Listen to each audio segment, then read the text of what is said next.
is going on, guys? Matt Downs with Daily Grind Fantasy Sports to help give you the edge. This NBA 2-game slate on DraftKings. Cannot wait to break it down. If you guys are brand new to this channel, we provide both free and paid content for all daily fantasy sports across all sports. If you could please show your support by hitting that subscribe button, notification bell, and of course smashing that like button for all of our future NBA content.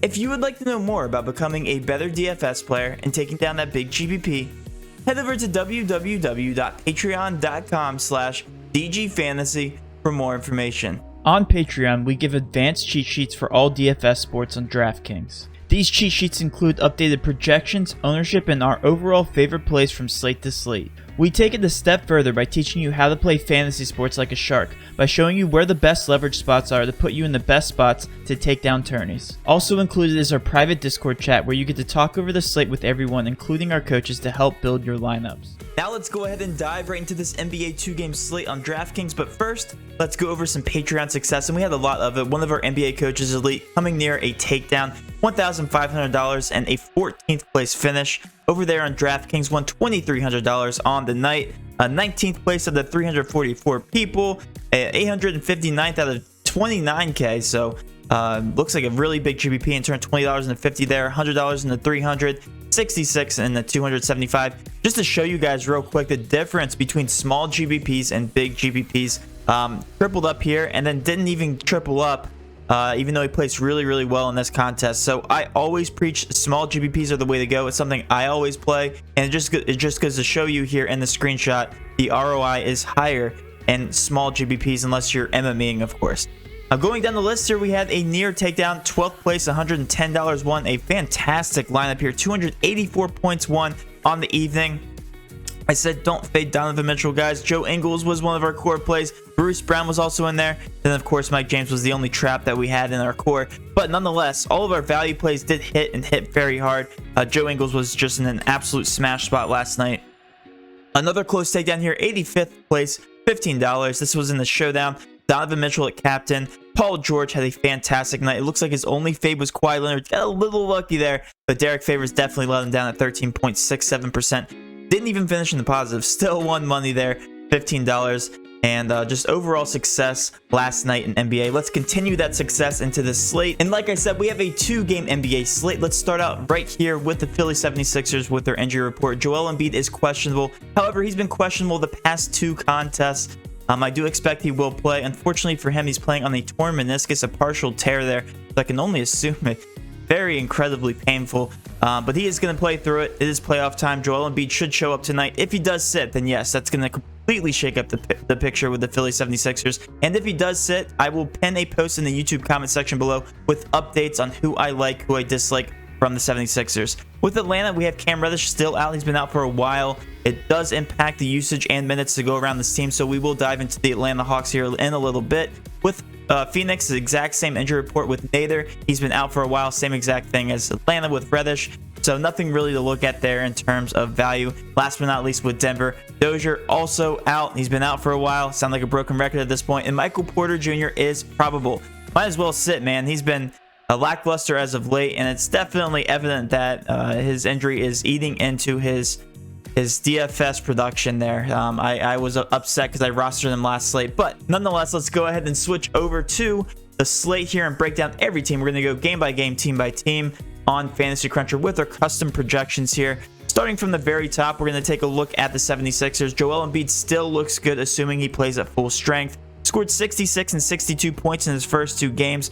Looks like he is just outmatching Clint Capella at this level. Projected right now for 37 minutes. He did play 35 and 38, so I think 37 is a fair projection right now. 58.46 points, and comes out to a 5.7 point per dollar value. So he's our favorite value play from the 76ers team. Next in line is going to be Ben Simmons. Him and Tobias Harris are virtually the same exact person, fantasy point per minute wise. But Ben Simmons is now cheaper, $300 cheaper, and he averages 0.01 fantasy points per minute more than Tobias Harris. So he comes up to a 5.6 point per dollar value. I definitely don't mind him for cash. And then Tobias Harris, definitely more of a GPP play just because he is slightly more than Ben Simmons. But as we know, Tobias Harris can definitely get hot and get hot early, especially given the pace of this game. At 113, the 76ers are projected to score the most on the slate. For what it's worth, both of these games are actually very competitive. Philly is a 1-point favorite on the road, and Denver is a 1-point favorite at home. So both of these games should be a banger tonight. I do expect them to stay relatively competitive, and because of that, go back and forth, a lot of points to be scored. Tobias Harris, GBP option. Danny Green and Seth Curry are the exact same player fantasy point per minute wise, about 0.76 and 0.77 for Seth Curry and Danny Green respectively. Danny Green's also cheaper, so he's going to take priority between the two. I do like him a little bit more. Again, just a GPP option if you're looking for value. Danny Green's strictly just a shooter, so he has to get hot and get hot pretty quick. Seth Curry, the exact same boat, but he is projected for 4 more minutes, and he has been playing a little bit more minutes than Danny Green here in the playoffs. 36, 31, 29 minutes in his last 3 contests. Danny Green's been around those same minute projections, but slightly less than 30 in 2 of the past 3 games. The rest of these guys are just going to be GPP options for me. I'm looking at just Danny Green and Seth Curry if I'm looking for a last piece to get, possibly in cash. But again, the ownership should be relatively low. I do like the price tag a little bit more for Danny Green, but for cash, Joel Embiid and Ben Simmons, I am prioritizing as of right now. Of course, if Joel Embiid is ruled out, then everything's going to shake up over this Philly 76ers roster. Next on the list here is going to be the Atlanta Hawks. John Collins did kind of let down last game, but that's the reason why we took him at that 5.6K price tag, just very underpriced, and still almost hit value at 25.5 points, and he didn't kill us.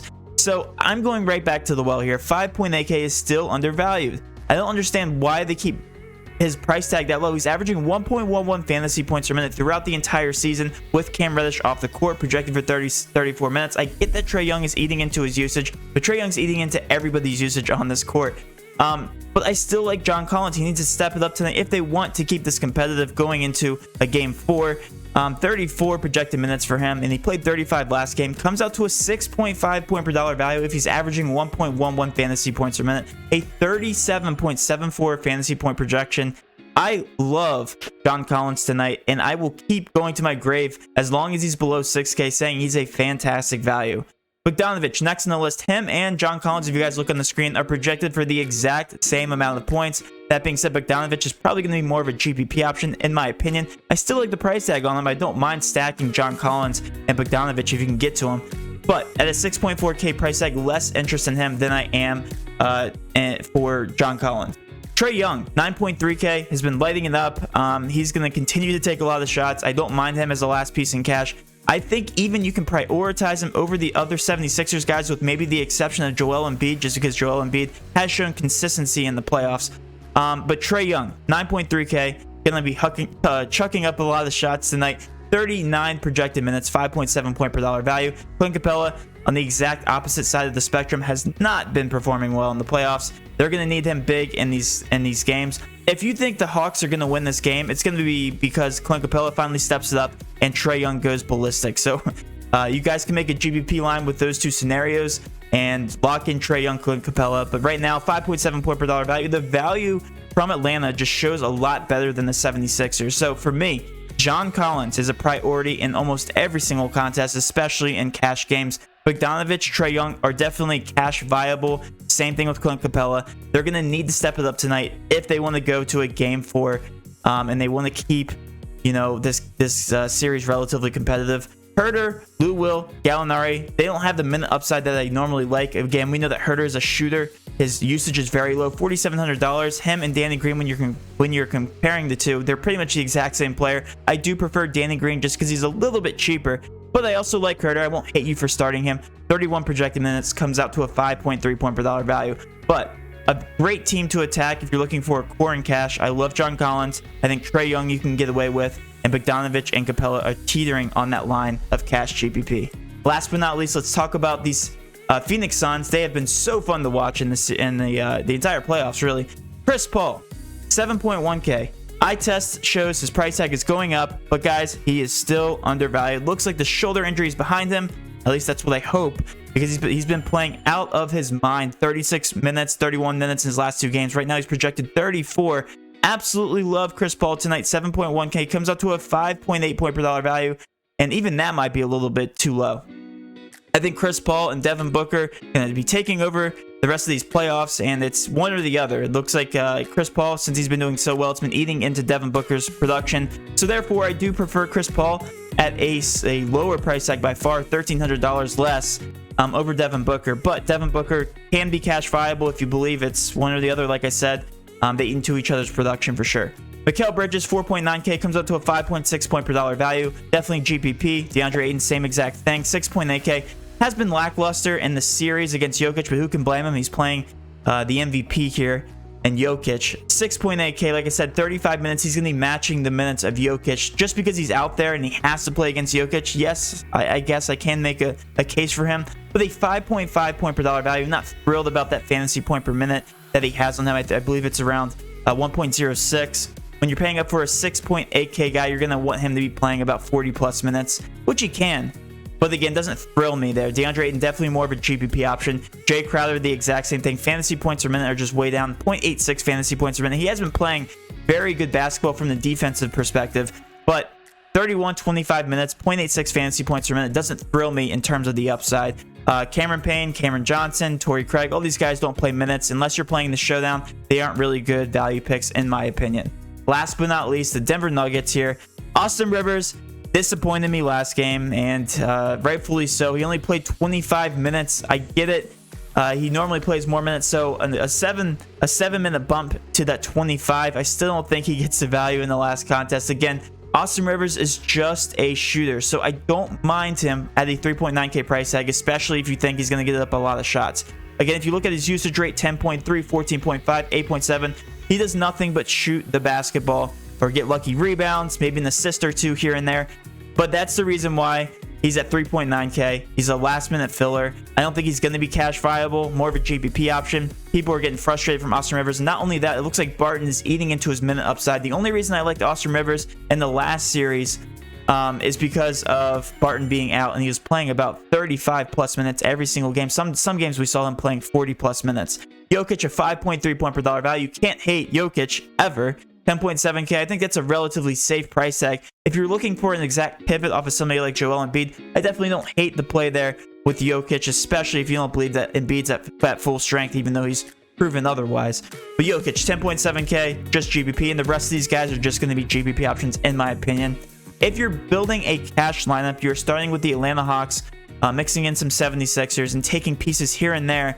Phoenix also with Chris Paul. So I always do this format at the very end of the video. I build a lineup based on my projections, what I would play if I play a single lineup. Keep in mind, I never play just one single lineup in GPPs. I always play multiple lineups because I thoroughly believe that's the way to win money in DFS. That's the reason I've come out profitable the past 3 years in DFS, is because I've always played multiple lineups, taking advantage of the ownership and contest selection. If you guys believe that to be true, don't just play one single lineup. But if I play one single lineup, I at least have a core to choose from. So let's go ahead and dive into that core. If I had to build one single lineup, my lineup would look something similar as this: Bogdanovich, Austin Rivers, Herter, Collins, Capella, Ben Simmons, Bridges, and Trae Young. So as you can see, the Atlanta Hawks are dominating this lineup in terms of value. I would probably, if I was playing cash, I would mix and match some things. I'd probably get Embiid in there. Austin Rivers at 3.9K definitely is a risky bet there. But overall, I do like the build here. I think there's plenty of upside, especially if the Philly 76ers and Atlanta Hawks game is going to shoot out. I would definitely get Chris Paul in there. That's one player that's missing. Chris Paul is my favorite play on the slate. Let's try to get him in there. Bogdanovich, Rivers, Bridges, Collins, Capella, Trae Young, Crowder, Chris Paul. Okay. I think that's a little bit better. There's a lot of different ways you can go. I hate that Austin Rivers play, but if you're playing GBPs, then yeah, Austin Rivers should be in your lineup with a minute upside at 3.9K. Again, if you believe he's going to get plenty of shots, then he should cover that price tag eventually at some point, assuming that the game stays close, which it should. And that will wrap up my DraftKings session, guys. Let's go ahead and switch over to the PrizePicks board here. PrizePicks, if you guys haven't signed up for PrizePicks, enter code using DGF for 100% match up to $100. It is one of the easiest ways to win in daily fantasy sports today. All you have to do is pick the over or under on a certain fantasy point projection, let it hit, and you win money. Again, $100 for free just for watching this video, entering code DGF. If you miss, you never have to play again. If you keep winning, you keep winning.